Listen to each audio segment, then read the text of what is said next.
معین الدین حسن تو اللہ نے کہا، معین الدین تو نبی آخر الزمان نے کہا، اس حسن معین الدین کو غریب نواز کس نے کہا؟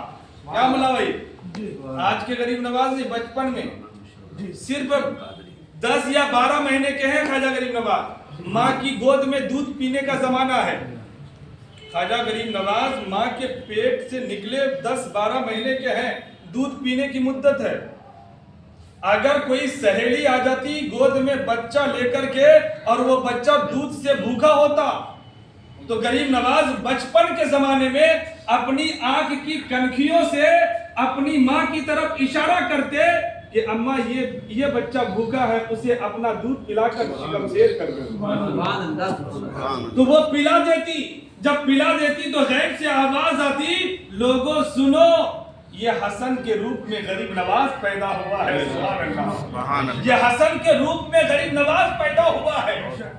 اور خواجہ غریب نواز کی جب عمر 3 سال کی ہوئی تو اپنی عمر کے بچوں کی انگلیاں پکڑ کر خواجہ غریب نواز اپنی عمر کے بچوں کی انگلیاں پکڑ کر گھر میں لاتے، دسترخوان بچھاتے اور اپنی ماں سے کہتے، اماں میرے مہمان آ چکے ہیں، کھانے کا انتظام کر دیا جائے۔ سبحان اللہ، بے شک، سبحان اللہ، سبحان انتظام اللہ۔ کر دیا جائے۔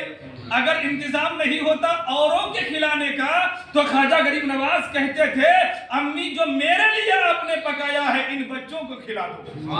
جب ان بچوں کو کھلا دیا جاتا تو خواجہ غریب نواز کے گھر کے در و دیوار سے آواز آتی تھی، اے لوگوں سنو، یہ حسن کے روپ میں غریب نواز پیدا ہوا ہے۔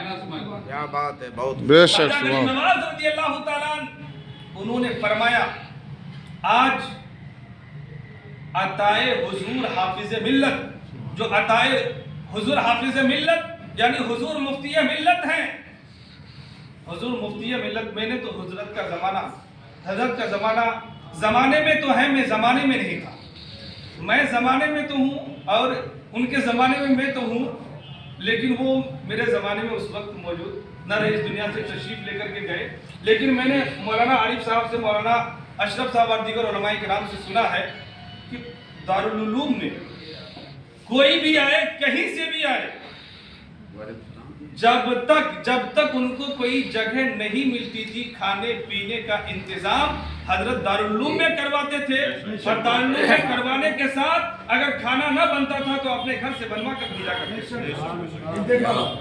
یہ دیکھا ہوا، آپ کا دیکھا ہوا ہے اور میرا سنا ہوا ہے، لیکن یہ سنا ہوا بھی دیکھے ہوئے کے مانند ہے، سمجھے؟ اور یہ بات حق ہے۔ خواجہ غریب نواز کے باقی بارگاہ میں لنگر کا بڑا اہتمام ہوتا تھا، بڑا اہتمام ہوتا تھا۔ اگر کچھ گھٹ جاتا تھا منا بھائی کھانے بنانے میں تو خواجہ غریب نواز کیا کرتے تھے؟ اپنا مسلح اٹھاتے تھے، باورچی کو بلاتے تھے، لے جا جتنا لے جانا، سبحان اللہ۔ اور وہ غیبی مدد کا کھانا بنتا تھا، غیبی مدد کا لنگر تیار ہوتا تھا۔ قسم خدا کی تاریخوں میں ہے کہ وقت کا ولی، وقت کا کتب، وقت کا ابدال اس لنگر کو لینے کے لیے نمبر میں لگے ہوئے رہتے تھے۔ بے شک، سبحان اللہ۔ حضرت اورنگزیب عالمگیر وقت کا بادشاہ بھی ہے، وقت کا ولی بھی ہے، وہ بھی لنگر لینے کے لیے حاضر ہو جایا۔ بے شک، سبحان اللہ، سبحان اللہ۔ خواجہ غریب نواز کے یہاں گوشت بنتا تھا، ہندوؤں کو تکلیف ہوئی، پنجاب کے ہندوؤں کو منع کر دیا گیا کہ اب جو ہے گوشت نہیں بنے گا، ہمارے ہندو بھائیوں کو تکلیف ہوتی، تو خواجہ غریب نواز کا یہ کردار تھا۔ خواجہ غریب نواز کے اس کردار اور اخلاق کو دیکھ کر ہندو بھائیوں نے کہا تھا کہ جب غیر مسلموں پر غریب نواز کی اتنی شفقت ہے، اتنی مہربانی ہے، تو مسلمانوں پر کتنی شفقت ہوگی۔ اے میرے خواجہ ہاتھ بڑھائیے، مسلمان بنائیے اور کلمہ پڑھا دیجیے۔ بے شک، سبحان اللہ، سبحان اللہ، سبحان۔ خواجہ غریب نواز نے صرف یہ کہا تھا کہ اے لوگوں، اپنے اندر سمندر جیسی سخاوت پیدا کرو، اے لوگوں اپنے اندر سورج جیسی شفقت پیدا کر دو، اے لوگوں اپنے اندر زمین جیسی تواضع اور انکساری پیدا کرو، کامیاب ہو جاؤ گے، زمین میں بھی کامیاب ہو جاؤ گے۔ اس لیے کہ ساحل سمندر کے کنارے پر اگر کوئی پیاسا پہنچتا ہے تو وہ ساحل سمندر کا پانی یہ نہیں دیکھتا کہ یہ مسلمان ہے یا غیر مسلم ہے، یہ نہیں دیکھتا اس کا نیچر کیا ہے، کریکٹر کیا ہے، اخلاق کیا ہے، سیرت کیا ہے، وہ نہیں دیکھتا ہے دھرم، وہ نہیں دیکھتا ہے مذہب، بلکہ وہ سمندر کا پانی بلا تفریق مذہب و ملت ہر ایک کو پانی پلاتا ہے۔ خواجہ غریب نواز نے کہا سخاوت سمندر جیسی ہونی چاہیے، شفقت آسمان کے سورج کی طرح ہونی چاہیے۔ جس طریقے سے ایک امیر کی بلڈنگ کو یہ منور کرتا ہے، ایسے ہی ایک جھوپڑ پٹی میں رہنے والے شخص کی بھی جھوپڑی کو منور کرتا ہے۔ یہ نہیں دیکھتا کہ کون ہے، کہاں کا کیسا ہے۔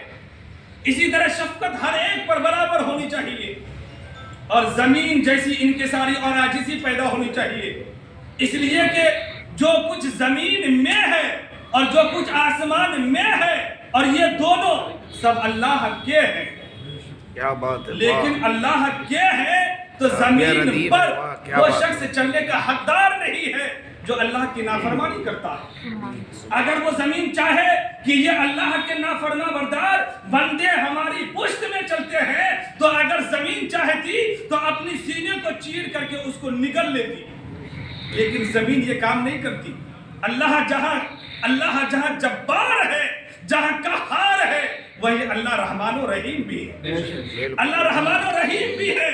لیکن حضرت خواجہ غریب نواز کہتے ہیں عاجزی زمین کی طرح ہو، زمین کے پشت پر چلنے والے جو بھی ہو، زمین یہ نہیں دیکھتی ہے کہ میری پیٹھ میں چلنے والا مسلمان چل رہا ہے یا کافر چل رہا ہے۔